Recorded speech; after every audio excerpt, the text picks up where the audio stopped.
দর্শক, আবারও তৃণমূলের গোষ্ঠীদ্বন্দ্ব প্রকাশ্যে এলো। হ্যাঁ, ঠিকই শুনেছেন। ঘটনাটি রাজারহাটের উত্তর নারায়ণপুরের। কলকাতা থেকে ঢিলছোড়া দূরত্বে আবারও দেখা গেল সেই একই রকম ছবি। কি হচ্ছে এগুলো?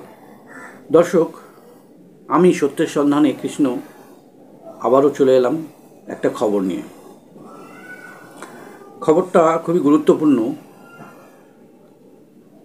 বারবার তৃণমূলের গোষ্ঠীদ্বন্দ্ব সামনে আসছে। কেন হচ্ছে এরকম? কী কারণে হচ্ছে? তৃণমূল বনাম তৃণমূলের লড়াইয়ে চলল গুলি। সব্যসাচী দত্তের অনুগামীদের উপরে হামলার অভিযোগ। সব্যসাচী দত্ত প্রাক্তন বিধায়ক, বর্তমানে বিধাননগর পুরসভার চেয়ারপারসন। তার অনুগামীদের উপরে হামলার অভিযোগ। অভিযোগ কার বিরুদ্ধে?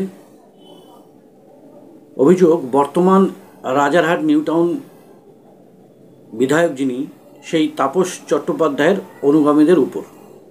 তাহলে দর্শক, যে মার খাচ্ছে সে তৃণমূল, যে মারছে সেও তৃণমূল। ব্যাপারটা অদ্ভুত না দর্শক? যা অভিযোগ উঠছে তাতে জানা যাচ্ছে কিছু ব্যক্তি দলবল নিয়ে একজন ব্যক্তির উপরে হামলা চালায়।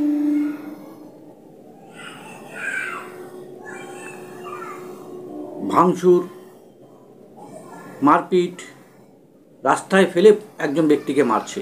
স্থানীয়দের সূত্রে দাবি প্রায় 30 থেকে 40 রাউন্ড গুলি চলে। বেশ কিছু যুবক আগ্নেয়াস্ত্র নিয়ে পুরো দমে দাপাদাপি করে বেরিয়েছে। আজ বাংলায় খবর শুনলেই দেখা যায় এত অস্ত্র কোথা থেকে আসছে দর্শক। স্থানীয়দের দাবি, যার উপর হামলা চালানো হয়েছে, যাকে রাস্তায় ফেলে মারা হয়েছে, তার নাম আজাদ বাবা। তিনি নাকি সব্যসাচী দত্তের অনুগামী। আক্রান্তের দাবি, ঈদের দিন সব্যসাচী দত্তকে তার বাড়িতে আমন্ত্রণ করা হয়। যথাযথ তিনি আসেন। তারপর তারই বাড়ির নিচে এক তৃণমূল কার্যালয়ের উদ্বোধন করেন এই সব্যসাচী দত্ত। এই রোষেই নাকি হামলা বলে অভিযোগ। এদিকে পাল্টা জবাব দেন রাজারহাট নিউ টাউনের বর্তমান তৃণমূল বিধায়ক তাপস চট্টোপাধ্যায়। উনি বলেন, ওই যে পরিবার, যে আজাদ বাবা, তার উপর নাকি স্থানীয়দের অনেক রাগ বিক্ষোভ ছিল। ওদিন নাকি একটা ক্লাবে মিটিং হওয়ার কথা ছিল, আর এই মিটিংটাকে কেন্দ্র করেই নাকি ওই আজাদ বাবা নামক ব্যক্তি এবং তার পরিবার স্থানীয়দের নাকি নানাভাবে চমকাচ্ছিলেন। তার সূত্র ধরেই নাকি এই বচসা বাঁধে। তাহলে কি দর্শক, কিছু হলেই কি আগ্নেয়াস্ত্র নিয়ে বের হতে হবে? কোথায় পাচ্ছে এই ধরনের সমাজ বিরোধী মানুষরা, যারা অস্ত্র নিয়ে ওপেন এরিয়াতে দাপাদাপি করে বেড়ায়?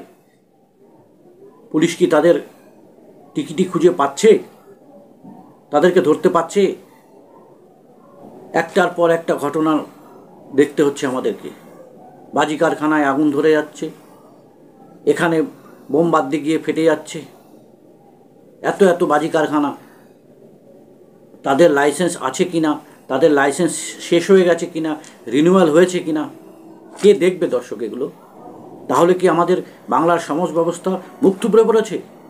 এই দিন দেখার জন্য কি আমরা পরিবর্তন চেয়েছিলাম, পরিবর্তন করেছিলাম? তাহলে কি যে রক্ষক সেই ভক্ষক হয়ে যাচ্ছে? দর্শক, যিনি আক্রান্ত তিনি আজাদ বাবা নামে পরিচিত, আর যার উপরে অভিযুক্ত তার নাম হচ্ছে গিয়ে শেখ আজাদ। ভালো কথা, এই শেখ আজাদ নাকি তাপস চট্টোপাধ্যায়ের অনুগামী হিসাবে পরিচিত। সব একেবারে গুট বেঁধে রেখেছে। এরা আমার গুটের, ওরা আমার গুটের। নেতা মানে কি এই এই আজাদ বাবা নামে ব্যক্তিটি অভিযোগ করেছেন এই শেখ আজাদি নাকি তার দলবল নিয়ে তার উপরে হামলা চালায়। শুনলাম রাতে নাকি পুলিশ দুজনকে গ্রেপ্তার করেছে। গ্রেপ্তার তো হয়, কিন্তু এরা আবার যেন তেন প্রকারে ঠিক ছাড়া পেয়ে যায়, আবার সেই নিয়মিতভাবে আবার সেই কুকর্মের প্রতি সমাজ বিরোধী কার্যকলাপের সঙ্গে জড়িয়ে থাকে। এদের মনে কোনো ভয় টয় নেই, ভয় ডর বলতে কোনো জিনিস এদের মধ্যে নেই। এদের যদি দৃষ্টান্তমূলক শাস্তি দেওয়া যেতে পারত তাহলে এইসব ঘটনার পুনরাবৃত্তি হতে পারত না। আমি মাননীয় মুখ্যমন্ত্রী শ্রীমতী মমতা বন্দ্যোপাধ্যায়ের কাছে, শ্রী অভিষেক বন্দ্যোপাধ্যায়ের কাছে এই আবেদন রাখতে চাই, প্লিজ আপনারা দলটাকে পরিষ্কার করুন। দিনের পর দিন একটা না একটা খবর পাওয়াই যায়, গোষ্ঠীদ্বন্দ্ব, এই গোষ্ঠীর লোক ওদেরকে মারছে, ওই গোষ্ঠীর লোক ওদেরকে মারছে। ভুরি ভুরি উদাহরণ আছে। এদেরকে বাছাই করে ছাঁটাই করে ফেলুন।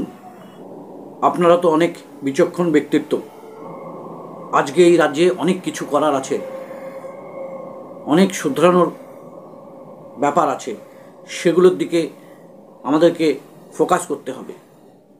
আর ভালো কাজ করতে হলে, ভালো জিনিসটাকে আনতে হলে দলের মধ্যে যে উইপোকাগুলো আছে, যেগুলো আস্তে আস্তে আস্তে আস্তে আস্তে কুড়ে কুড়ে সব খেয়ে নিচ্ছে, সেগুলোকে অবিলম্বে তাড়াতে হবে, লাথি মেরে তাড়াতে হবে। তাহলেই দলটা আবার স্বচ্ছ হবে। আমি চাই আমার এই কথাগুলো যেন মমতা বন্দ্যোপাধ্যায়ের কাছে পৌঁছায়, অভিষেক বন্দ্যোপাধ্যায়ের কাছে পৌঁছায়। কিছু মানুষের জন্য আজকে একটা দল বদনাম। ভিডিওটা ভালো লাগলে অবশ্যই কমেন্ট করে জানাবেন, আর চ্যানেলটাকে অবশ্যই সাবস্ক্রাইব করবেন। জয় হিন্দ।